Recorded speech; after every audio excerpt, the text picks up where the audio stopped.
hands-on with the Optimus L9, LG's most recent mid-range mobile. LG has been getting plenty of attention these days because of some recent carrier announcements. Case in point, Sprint announced it would carry the LG Mach and Optimus G. But that's not all of the LG hardware here at MobileCon 2012.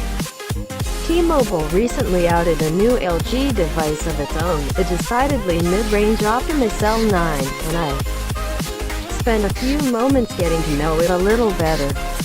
As is usually the case with LG hardware, the L9 is light and plasticky, but it just manages to avoid crossing over into chintzy territory thanks in part to its solid construction. There were no telltale creaks to be heard when applied pressure to it, and the lightly textured finish on the device's rear. Sure, it's a far cry from the sort of solid construction that companies like HTC are known for, but it certainly makes for a pocketable portable. That said, there are a few curious touches here. Most notable is that when looked at dead-on, the L9 bears more than a passing resemblance to a Samsung device because of what sits below the 4.5-inch QHD display, an elongated home button, and the Android soft keys that flank it. I didn't have a chance to load up any of my favorite benchmarking tools. The T-Mobile guy was watching us pretty intently, but there weren't instances of visual lag or stutter as I bounded from menu to menu and app to app. That's due in large part to the dual-core 1 GHz processor and the 1 GB of RAM lurking inside the L9 slim chassis, which is probably enough horsepower to handle most daily tasks with aplomb.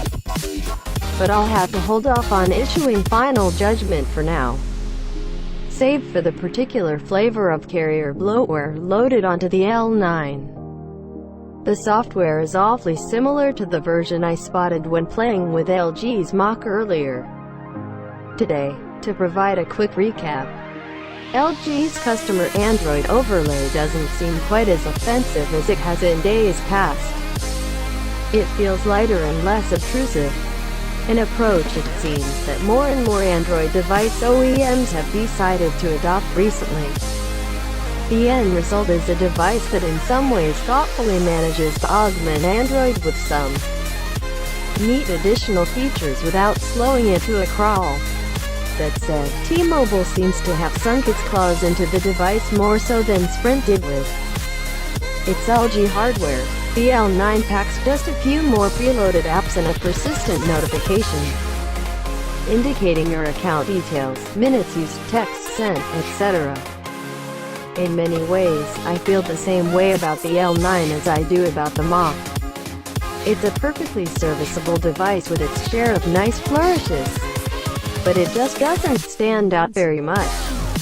Maybe that's just me being a jaded tech blogger, but it seems to me that T-Mobile will need to play hardball with the L9's price tag. Naturally, that's exactly what they plan to do. T-Mobile's on-site staff wouldn't budge when it came to the prospect of talking pricing, but one of them referred to the L9 as a great entry-level smartphone.